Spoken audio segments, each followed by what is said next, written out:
রামিসা ধর্ষণ হত্যায় সোহেল স্বপ্না দম্পতির মৃত্যুদণ্ড, রায়ে সন্তুষ্ট বাদী বিবাদী।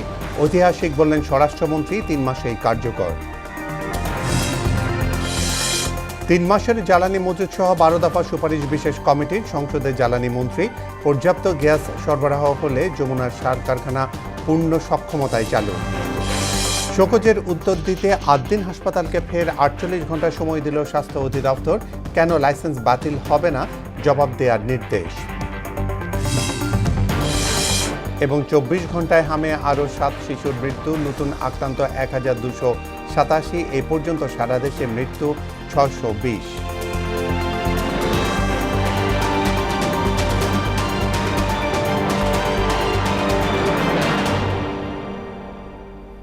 আসসালামু আলাইকুম, স্বাগত মোহনা সংবাদে। এতক্ষণ শুনছিলেন সংবাদ শিরোনাম। পুরো সংবাদের সঙ্গে আছি আমি জাবেদ কারদার। রাজধানী পল্লবীতে শিশু রামিসা ধর্ষণ হত্যা মামলায় সোহেল রানা ও তার স্ত্রী স্বপ্নাকে মৃত্যুদণ্ডের আদেশ দিয়েছেন আদালত। ঢাকা মহানগর শিশু সহিংসতা দমন ট্রাইব্যুনালের বিচারক মাসরুর সালেকিন এই রায় দেন। বিচারক তার পর্যবেক্ষণে বলেন, 2 আসামির অপরাধ সংশোধনযোগ্য নয়। দৃষ্টান্তমূলক শাস্তি না হলে আদালত প্রশ্নবিদ্ধ হবে। ইমদাদুল হক খানের প্রতিবেদন। নিষ্পাপ হাসি, বুক ভরা স্বপ্ন, কিন্তু এখন সবই শেষ। শিশু রামিসার হাতে থাকার কথা ছিল রঙিন পেন্সিল আর রূপকথার বই। এর বদলে নির্মম হিংস্রতা কেড়ে নেয় তার ছোট্ট প্রাণ। ধর্ষণের শিকার হয় অবশ শিশু। রায় ঘোষণার আগে আলোচিত এ মামলায় অভিযুক্ত সোহেল রানা ও তার স্ত্রী স্বপ্নাকে আদালতে হাজির করে পুলিশ। কড়া নিরাপত্তায় নেওয়া হয় এজলাসে। জনাকীর্ণ আদালতে দেশব্যাপী আলোড়ন সৃষ্টি করা এ মামলার রায় পড়া শুরু করেন ঢাকা মহানগর শিশু সহিংসতা দমন ট্রাইব্যুনালের বিচারক মাসরুর সালেকিন। প্রায় 1.25 ঘন্টার এ রায়ে রামিসাকে ধর্ষণ ও হত্যার অভিযোগ সন্দেহাতীতভাবে প্রমাণিত হওয়ায় প্রধান অভিযুক্ত সোহেল রানা ও তার স্ত্রী স্বপ্না খাতুনকে মৃত্যুদণ্ড দেন আদালত। একই সঙ্গে সোহেল রানার 5 লাখ টাকা জরিমানা ও স্বপ্নাকে 2 লাখ টাকা জরিমানা করেন আদালত। আদালত রায়ের পর্যবেক্ষণে বলেন, এটি অমানবিক অপরাধ। উপযুক্ত শাস্তি না হলে আদালত ব্যর্থ হবে। ধর্ষণ শুধু পরিবার নয়, পুরো সমাজকে ব্যথিত করে। এ অপরাধ সংশোধনের যোগ্য নয়। এদের কাছে শিশুরা নিরাপদ নয়। পরে রাষ্ট্রপক্ষের আইনজীবীরা বলেন, এ রায় দৃষ্টান্ত হয়ে থাকবে। আদালত 2 আসামিকে ফাঁসি দিয়েছেন, তা কার্যকর করে নজির স্থাপন করতে হবে। যে অপরাধ সে করেছে সেই জন্য তাকে আদালত সর্বোচ্চ শাস্তি, তাকে মৃত্যুদণ্ড আদেশ প্রদান করেছেন। নৃশংসভাবে ধর্ষণ করে হত্যা করা হয়েছে। সেটা আমাদের দেশের যে শিশুরা আছে তাদেরও যে একটা বিষয় এখানে আমাদের এই হত্যার মধ্যে দিয়ে, ধর্ষণের মধ্যে দিয়ে দেশের নিরাপদ নয়। অতএব এটাও একটা বিষয় এবং এই বিচারের মধ্য দিয়ে একটা দৃষ্টান্তমূলক শাস্তির মধ্য দিয়ে দেশের মানুষের মনে যেরকম মানুষের মধ্যে একটা আশা সঞ্চার করা এবং আমাদের শিশু বাচ্চাদেরকে এই ধরনের নৃশংস ঘটনা থেকে যেন আগামী দিন রক্ষা করা যায় এবং ধরনের ঘটনা না ঘটে, এই বিচারটা একটি দৃষ্টান্তমূলক ঘটনা হিসাবে, শাস্তি হিসাবে পরিগণিত হবে। রাষ্ট্রনিযুক্ত আসামি পক্ষের আইনজীবী মুসা কালিমুল্লাহ বলেন, আসামি নিজেই দোষ স্বীকার করেছেন, কাজেই তিনি অপরাধী। রায়ে ন্যায় বিচার হয়েছে। এই আসামি সোহেল রানা নিজেকে দোষী দাবি করে আদালতের নিকট ক্ষমা প্রার্থনা করেছেন। যেহেতু এই আসামি আদালতের নিকট 164 দ্বারা জবানবন্দিও দিয়েছিল এবং মাননীয় বিচারিক আদালতের নিকটও সে নিজেকে দোষ স্বীকার করে অনুকম্পা চেয়েছে, সেহেতু এই আসামি এই কথিত চাঞ্চল্যকর ঘটনার সাথে এই সংশ্লিষ্ট নিজেই স্বীকার করেছে এবং সে ছাপা সাক্ষী দেয় নেই। যেহেতু সে ছাপা সাক্ষী দেয় নেই, তার মানে সে অপরাধী। যে অপরাধী প্রকৃত তার সাজা পেয়েছে, ন্যায় বিচার নিশ্চিত হয়েছে আমি মনে করি। রামিসার প্রতি নৃশংসতা শুধু একটি পরিবারের স্বপ্নভঙ্গ নয়, চেনা সমাজের বুকে এক বিশাল ক্ষত। ঘটনার 20 দিনের মধ্যে ট্রাইব্যুনালের এই রায় ঘোষণা দেশের বিচার ব্যবস্থায় নজির হয়ে থাকবে। ইমদাদুল হক খান, মোহনা সংবাদ, ঢাকা। রামিসা ধর্ষণ হত্যা মামলা সহ নারী ও শিশু বিষয়ক মামলার ডেথ রেফারেন্স ও আপিল শুনানির জন্য রোববার থেকে প্রধান বিচারপতি হাইকোর্টে বিশেষ বেঞ্চ গঠনের নির্দেশ দিয়েছেন বলে জানিয়েছেন attorney general barrister Ruhul Quddus Kajol. এদিকে রামিসা হত্যা মামলার রায়কে বিচারিক ও পুলিশের তদন্তের ইতিহাসে ঐতিহাসিক মাইলফলক হিসেবে অভিহিত করেছেন স্বরাষ্ট্রমন্ত্রী সালাউদ্দিন আহমদ চৌধুরী। আর 3 মাসের মধ্যে এই রায় কার্যকর সম্ভব বলে জানিয়েছেন আইনমন্ত্রী। শামীমুজ্জামানকে সঙ্গে নিয়ে আরও জানাচ্ছেন মুদাসসির আলী। আলোচিত শিশু রামিসা ধর্ষণ হত্যা মামলার রায়ে প্রধান আসামি সোহেল রানা ও তার স্ত্রীকে মৃত্যুদণ্ড দেন আদালত। তবে আইনি প্রক্রিয়া হিসেবে এখনই এ রায় কার্যকর হচ্ছে না। হাইকোর্টে হবে ডেথ রেফারেন্সের শুনানি। এছাড়াও আসামি পক্ষ আপিল করলে তা নিয়েও হবে আইনি প্রক্রিয়া। রায়ের পরেই দ্রুত রাষ্ট্রপক্ষ পরবর্তী আইনি ধাপ সম্পন্ন করবে বলে জানালেন অ্যাটর্নি জেনারেল রুহুল কুদ্দুস কাজল। অ্যাটর্নি জেনারেল অফিসের পক্ষ থেকে আমাদের অবস্থান হচ্ছে আমরা দ্রুততম সময়ে রেকর্ড প্রাপ্তির পরে প্রাসঙ্গিক যে কাজগুলো আছে সে কাজগুলো সম্পন্ন করা, এবং আমরা চেষ্টা করব যে এই প্রক্রিয়াটা সম্পন্ন হলে যত দ্রুত সম্ভব আপিলটা নিষ্পত্তি করার উদ্যোগ গ্রহণ করব। পরে প্রধান বিচারপতি জুবায়ের রহমান নারী ও শিশু বিষয়ক মামলার ডেথ রেফারেন্স ও আপিল শুনানির জন্য হাইকোর্টে বিশেষ বেঞ্চ গঠনের নির্দেশ দিয়েছেন বলে জানান অ্যাটর্নি জেনারেল। বেঞ্চটি কার্যকর হবে আগামী রোববার। নারী এবং শিশু নির্যাতন দমন আইনের অধীনে এই জাতীয় মামলা অর্থাৎ শিশু রামিসা, আসিয়া, এই সমস্ত মামলাগুলো শুনানির জন্য হাইকোর্টে একটি সুনির্দিষ্ট বেঞ্চ উনি গঠন করবেন, যেটা আগামী রবিবার থেকে কার্যকর হবে। এদিকে স্বরাষ্ট্রমন্ত্রী সালাহউদ্দিন আহমেদ রামিসা হত্যার রায়ে প্রতিক্রিয়া একে ঐতিহাসিক মাইলফলক হিসেবে আখ্যায়িত করেন। বাংলাদেশের এই বিচারিক ইতিহাসে এবং পুলিশের গ্রেপ্তার এবং তদন্তের কার্যক্রমের ইতিহাসে এটা একটা মাইলফলক। এভাবেই আমরা ইনশাআল্লাহ জনপ্রত্যাশা অনুযায়ী দেশে আইনের শাসন প্রতিষ্ঠা করতে চাই। আর 3 মাসের মধ্যে রামিসা ধর্ষণ হত্যা মামলার রায় কার্যকর সম্ভব বলে জানান আইনমন্ত্রী মোহাম্মদ আসাদুজ্জামান। আগামী 3 মাসের মধ্যে করা সম্ভব যদি সুপ্রিম কোর্টের সংশ্লিষ্ট বেঞ্চ এটাকে প্রায়োরিটি দিয়ে শুনানি করেন। হাইকোর্টে আইনের প্রতিটি ধাপ অনুসরণ করেই রায় কার্যকর হবে বলে জানান তিনি। যত দ্রুত সময়ের মধ্যে সম্ভব আমরা এটা নিষ্পত্তি করার চেষ্টা করব। মুদাসসির আলী, মোহনা সংবাদ, ঢাকা। শিশু রামিসা হত্যা মামলার আসামি সোহেল রানা ও তার স্ত্রী স্বপ্না খাতুনের মৃত্যুদণ্ডের রায়ে সন্তুষ্টি প্রকাশ করেছেন রামিসার বাবা আব্দুল হান্নান মোল্লা। সেই সঙ্গে দ্রুত রায় কার্যকরের দাবি জানিয়েছেন তিনি। এদিকে আলোচিত এই রায়কে স্বাগত জানিয়েছেন সাধারণ মানুষ। তাদের মতে এই রায় শিশু নির্যাতন ও হত্যার মতো নৃশংস অপরাধের বিরুদ্ধে একটি শক্ত বার্তা হিসেবে কাজ করবে। বিস্তারিত নাজমুল ইসলামের প্রতিবেদনে। শিশু রামিসা হত্যা মামলার রায় ঘিরে মহানগর দায়রা জজ আদালতে ছিল টানটান উত্তেজনা ও থমথমে পরিবেশ। বহুল আলোচিত এ মামলার রায় প্রত্যক্ষ করতে দেশের বিভিন্ন অঞ্চল থেকে সাধারণ মানুষ আদালত প্রাঙ্গণে ভিড় জমান। মহানগর শিশু সহিংসতা দমন ট্রাইব্যুনালের বিচারক মাসরুর সালিকিনের আদালতে রায় ঘোষণার পরপরই আদালত থেকে বের হয়ে সাংবাদিকদের সঙ্গে কথা বলেন শিশু রামিসার বাবা। আমি সম্পূর্ণ সন্তুষ্ট এবং আমাদের প্রধানমন্ত্রী যে আশ্বাস দিয়েছিলেন সেই সময়ের ভিতরে আমি আমার মেয়ের বিচার পেয়েছি। আমার রামিসার সুষ্ঠু বিচার পাওয়ার জন্য যে সাহায্য সহযোগিতা আমাদেরকে মনোবল দিয়েছেন তার জন্য আমি তাদের প্রত্যেকের কাছে কৃতজ্ঞ।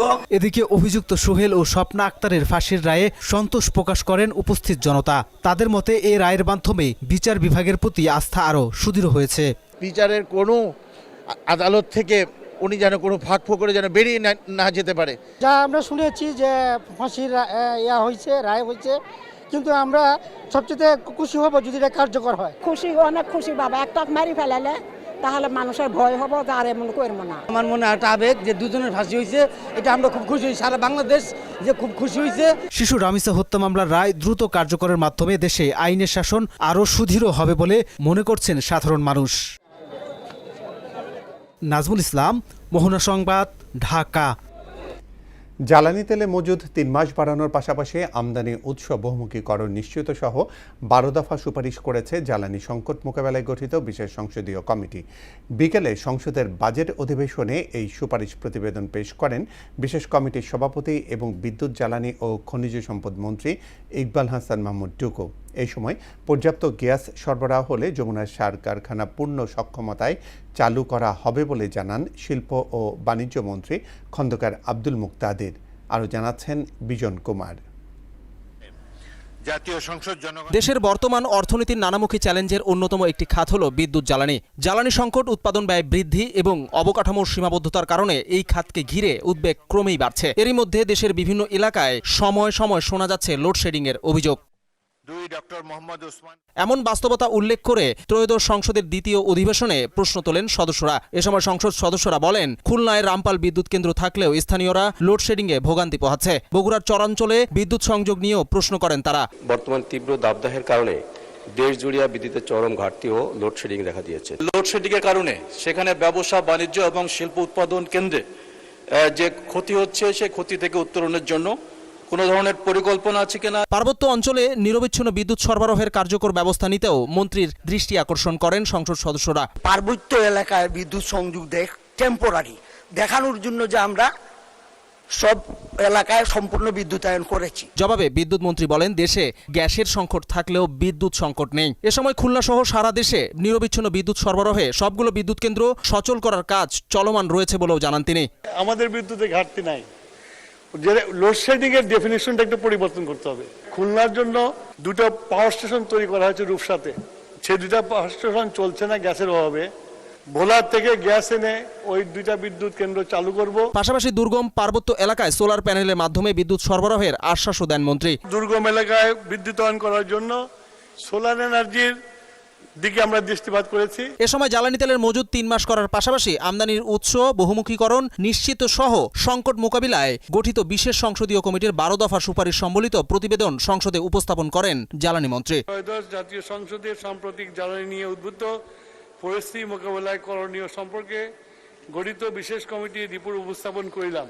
এদিকে পর্যাপ্ত গ্যাস সরবরাহ হলে যমুনা সার কারখানা পূর্ণ সক্ষমতায় চালু করা হবে বলে সংসদে জানান শিল্প ও বাণিজ্য মন্ত্রী খন্দকার আব্দুল মুক্তাদির। গ্যাস প্রাপ্তি সাপেক্ষে এটি চালু করা যেতে পারে, যেটি ন্যাশনাল গ্রিড আছে সেটি থেকে।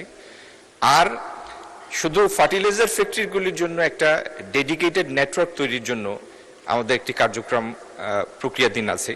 আর তথ্য ও সম্প্রচার প্রতিমন্ত্রী ইয়াসের খান চৌধুরী সংসদে জানান, গণমাধ্যমের স্বাধীনতা রয়েছে, তবে কেউ জনবিরোধী কাজ বা প্রচারণায় লিপ্ত থাকলে তার বিরুদ্ধে প্রচলিত আইনে ব্যবস্থা নেওয়া হবে।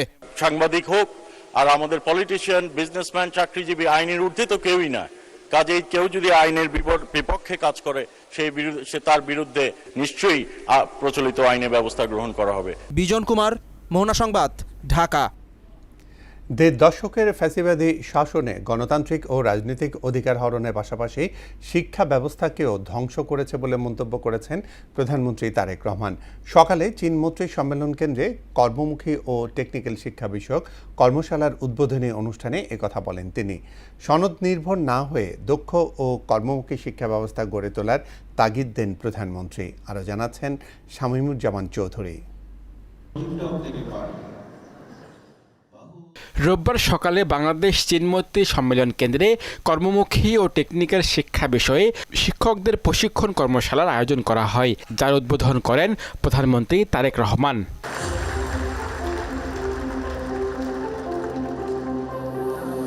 প্রধান অতিথির বক্তব্যে প্রধানমন্ত্রী তারেক রহমান বলেন, শিক্ষা দীক্ষা, জ্ঞান বিজ্ঞান ও প্রযুক্তিতে নিজেদের প্রস্তুত রাখতে না পারলে আগামী দিনে বৈশ্বিক চ্যালেঞ্জে টিকে থাকা কঠিন হয়ে পড়বে। আমাদেরকে একটি জ্ঞানভিত্তিক রাষ্ট্র এবং সমাজ গড়ে তুলতে হবে।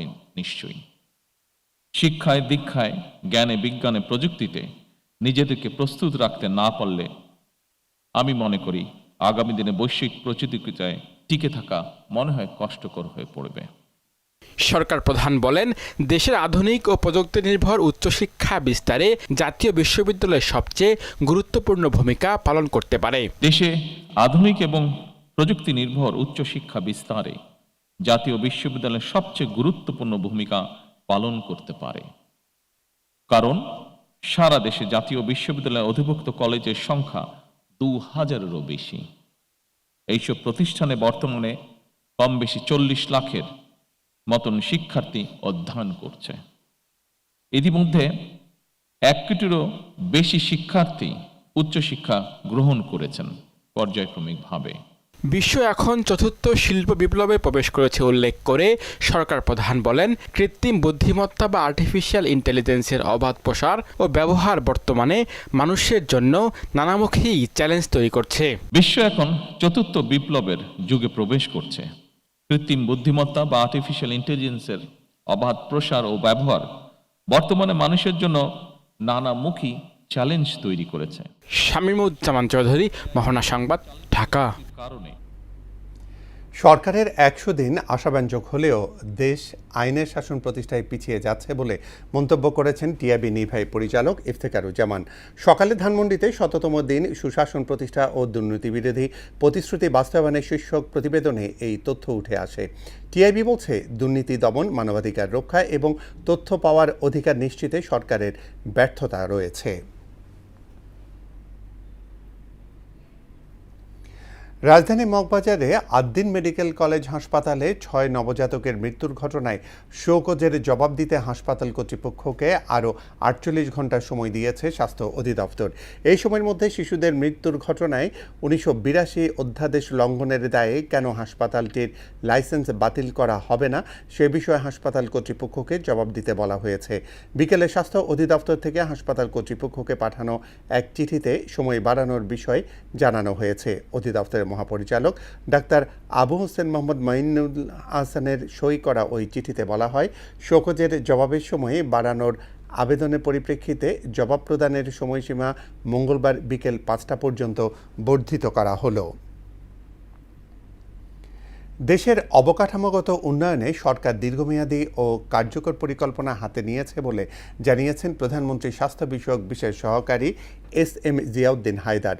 বিকেলে ডিআরইউ শফিকুল কবির মিলনায়তনে মানসিক স্বাস্থ্য বিষয়ক এক আলোচনা সভায় তিনি একথা জানান। হাসপাতালের নির্মাণের পাশাপাশি দক্ষ জনবল নিয়োগের বিষয়টিও সর্বাধিক গুরুত্ব দেওয়ার কথাও বলেন তিনি। শুধু মেডিকেল এডুকেশন না, যেসব ওয়ার্কফোর্স মেডিকেল হেলথ সিস্টেমের মধ্যে আসবে ডাক্তার সহ, তাদের মান নিয়ন্ত্রণের ব্যাপারে আমরা অনেক আলোচনা করেছি। বিএমডিসির ক্যাপাসিটি কীভাবে বাড়ানো যায়, Bangladesh medical dental council, Bangladesh medical research কাউন্সিলের ক্যাপাসিটি কীভাবে বাড়ানো যায়, আমরা সেটা নিয়েও আলোচনা করেছি, যাতে করে আমরা এই সমস্যাগুলোকে অ্যাড্রেস করতে পারি। দেশজুড়ে গেল ২৪ ঘন্টায় হাম ও উপসর্গে আরও ৭ শিশুর মৃত্যু হয়েছে। এই সময় নতুন করে আক্রান্ত হয়েছে ১,২৮৭ জন। এর মধ্যে ঢাকা বিভাগের ৪ জন, চট্টগ্রাম, ময়মনসিংহ ও খুলনা বিভাগে ১ জন করে মোট ৩ জনের মৃত্যু হয়েছে। গত ১৫ মার্চ থেকে আজ পর্যন্ত সারা দেশে মোট ৬২০ জনের মৃত্যু হয়েছে। হাসপাতালে ভর্তি হয়েছে ৬৪,২৬৩ জন। এর মধ্যে সুস্থ হয়ে বাড়ি ফিরেছে ৬০,০৮৪ জন। স্বাস্থ্য অধিদপ্তরের হাম বিষয়ক নিয়মিত প্রতিবেদনে এই তথ্য জানানো হয়েছে। কৃষিবিদ ইনস্টিটিউটে সংস্কার কাজে কোনো ধরনের আর্থিক দুর্নীতি হয়নি বলে দাবি করেছেন এগ্রিকালচারিস্ট অ্যাসোসিয়েশন অব বাংলাদেশ অ্যাব। বিকেলে ডিআরইউ সাগররণী মিলনায়তনে সংবাদ সম্মেলনে এই দাবি করেন সংগঠনটির আহ্বায়ক ও সদস্য সচিব। বর্তমান কমিটিকে বিতর্কিত করতে সামাজিক যোগাযোগ মাধ্যমে অপপ্রচার চালানো হচ্ছে বলেও অভিযোগ করেন তারা। আমাদের প্রধানমন্ত্রী কর্তৃক এই অ্যাবের কমিটি ঘোষণা হওয়ার পর থেকেই একটি মহল তারা অসন্তুষ্ট ছিল। তারা কোনোভাবে এই অ্যাবের এই সুন্দর এই বর্তমান নেতৃত্বকে তারা মেনে নিতে পারেনি। আমরা মনে করি পরবর্তীতে নিজের বিরুদ্ধে ওঠা বিভিন্ন অভিযোগ, অনিয়ম ও বিষয়গুলো আড়াল করার উদ্দেশ্যে কিছু নির্দোষ কৃষিবিদদের বিরুদ্ধে ভিত্তিহীন মামলা দায়ের করা হয়। সেই ঘটনাগুলিকেও এখন নতুন করে সামনে এনে বর্তমানে অপপ্রচারের সঙ্গে যুক্ত করার চেষ্টা করা হচ্ছে, যা উদ্দেশ্য প্রণোদিত ও বিভ্রান্তিকর। আন্তর্জাতিক প্রসঙ্গ।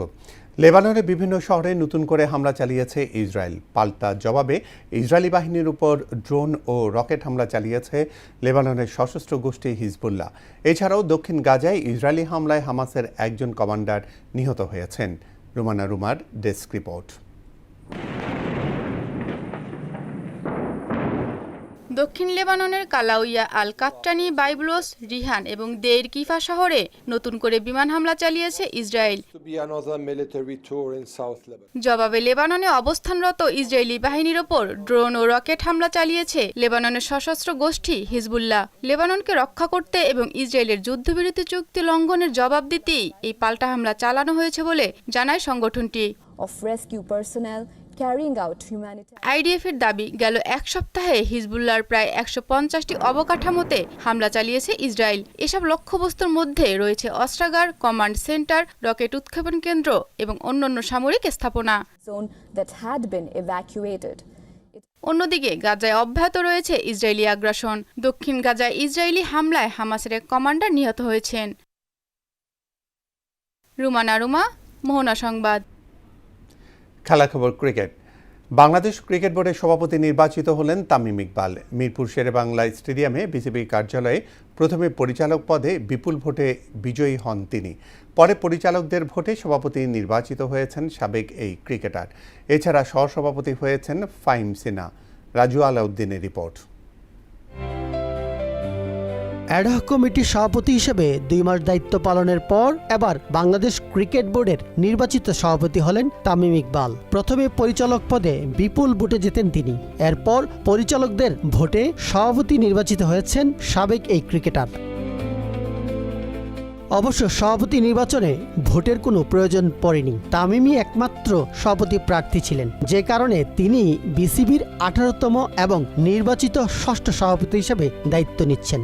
আর একমাত্র সহসভাপতি হিসেবে নির্বাচিত হয়েছেন ফাহিম সিনহা। আমি শিওর প্রত্যেকজন জার্নালিস্ট, প্রত্যেকজন যারা বিসিবিতে কাজ করেন, ডিরেক্টরস, প্লেয়ার্স, এভরিওয়ান, বাট আমি আশা করি আপনারা এটা বুঝেন যে লাস্ট 1-1.5 বছরে যা হয়েছে ওটা ঠিক ছিল না বাংলাদেশ ক্রিকেটে। আমি এখানে কাউকে দোষারোপ করবো না, কারোর দিকে আঙ্গুল দিব না, বাট যেটা হয়েছে ওটা অ্যাডমিট আমাদের করতে হবে। আর আমাদের যদি এই জায়গা থেকে বের হয়ে আসতে হয়, এটা আমার পক্ষে একা করা সম্ভব না। সকাল 8টা থেকে উৎসব মুখর পরিবেশে ভোট গ্রহণ অনুষ্ঠিত হয়। বিকাল 4টা ভোট গ্রহণ শেষে সন্ধ্যা 6টায় আনুষ্ঠানিক ফলাফল ঘোষণা করা হয়। ক্লাব ক্যাটাগরিতে 12টি পরিচালক পদের বিপরীতে 16 জন প্রার্থী প্রতিদ্বন্দ্বিতা করেন। এই ক্যাটাগরিতে মোট ভোটার ছিলেন 76 জন, যার মধ্যে ভোট দিয়েছেন 74 জন। নির্বাচনে ওল্ড ডিওচেস স্পোর্টস ক্লাবের কাউন্সিল হিসেবে অংশ নেয়া তামিম ইকবাল সর্বোচ্চ 73 ভোট পেয়ে পর্ষদে নিজের জায়গা নিশ্চিত করেন। রাজু আলাউদ্দিন, মোহনা সংবাদ, ঢাকা। শেষ করব মোহনা সংবাদ। যাবার আগে শিরোনামগুলো জানিয়ে দিচ্ছি আরও একবার।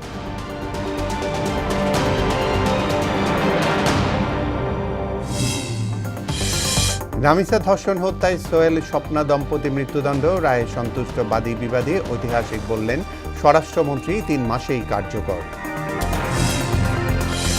3 মাসের জ্বালানি মজুত সহ 12 দফা সুপারিশ বিশেষ কমিটি। সংসদে জ্বালানি মন্ত্রী, পর্যাপ্ত গ্যাস সরবরাহ হলে যমুনার সার কারখানা পূর্ণ সক্ষমতায় চালু।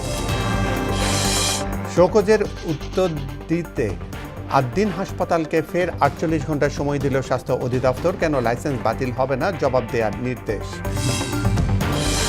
এবং 24 ঘন্টায় হামে আরও 7 শিশুর মৃত্যু। নতুন আক্রান্ত 1287। এ পর্যন্ত সারা দেশে মৃত্যু 620। এই ছিল মোহনা সংবাদে। আমাদের পরবর্তী সংবাদ রাত 12টায়। মোহনার সবশেষ খবর জানতে ভিজিট করুন www.mohana.tv। সংবাদ দেখতে পারেন ফেসবুক, ইউটিউবেও। এতক্ষণ সঙ্গে থাকার জন্য ধন্যবাদ সবাইকে।